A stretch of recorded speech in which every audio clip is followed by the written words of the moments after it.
आज परम पूजनीय गुरुदेव महाराज जी ने भक्तों के कई ऐसे गंभीर और महत्वपूर्ण प्रश्नों के उत्तर दिए हैं जो हर सनातनी के जीवन और उसकी भक्ति से जुड़े हैं।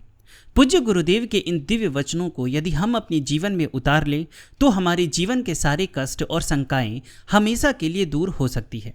आप यह पूरा वीडियो भ्रम निवारण, भक्त प्रश्नोत्तरी या भक्ति आश्रम चैनल पे सुन सकते हैं। आइए जानते हैं कि आज भक्तों ने गुरुदेव से क्या क्या गूढ़ प्रश्न पूछे। सबसे पहला प्रश्न एक भक्त ने पूछा कि क्या दीक्षा हमेशा विरक्त संत से ही लेनी चाहिए या मंदिर के गृहस्थ गोस्वामी जी को भी गुरु बनाया जा सकता है। इस पर गुरुदेव ने बहुत सुंदर बात कही कि यह आपके भाव पर निर्भर करता है। मुख्य बात यह है कि जिससे आप दीक्षा ले रहे हैं वे भगवान के विशेष प्रेमी होने चाहिए, चाहे वह गृहस्थ हो या विरक्त। अगर उनमें भगवद प्रेम नहीं है तो दीक्षा का पूरा लाभ नहीं मिल पाता।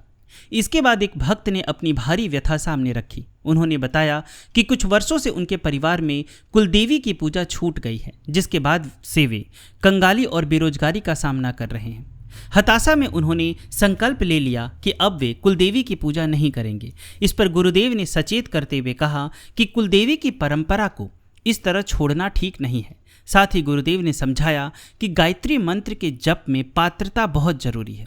यदि पात्रता में कोई कमी है तो बिना किसी भेदभाव के सीधे प्रभु का नाम जपना चाहिए, जैसे सीताराम, राम राम, राधे श्याम, हरे कृष्ण।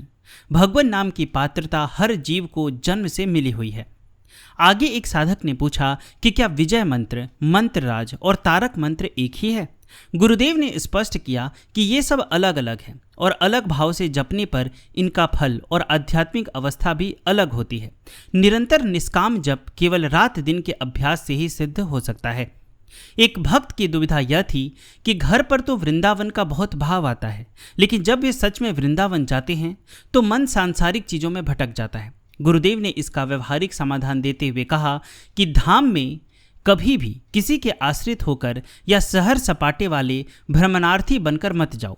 वहाँ पूरी तरह स्वतंत्र होकर एक सच्चे साधक की तरह जाओ, तभी ठाकुर जी की भक्ति का असली आनंद मिलेगा। एक अन्य साधिका ने अपना अनुभव साझा किया कि मंत्र जप के दौरान उनके शरीर में कंपन, घबराहट और चक्रों पर फड़कन होने लगती थी। गुरुदेव ने बहुत बड़ी चेतावनी देते हुए कहा कि देवी देवताओं या उग्र रूपों के मंत्र जप में यदि थोड़ी भी अशुद्धि हो जाए तो उसके परिणाम भारी पड़ सकते हैं। इसलिए मंत्रों के जाल में फंसने के बजाय सीधे नाम जप करो। नाम जप पूरी तरह सुरक्षित और परम कल्याणकारी है।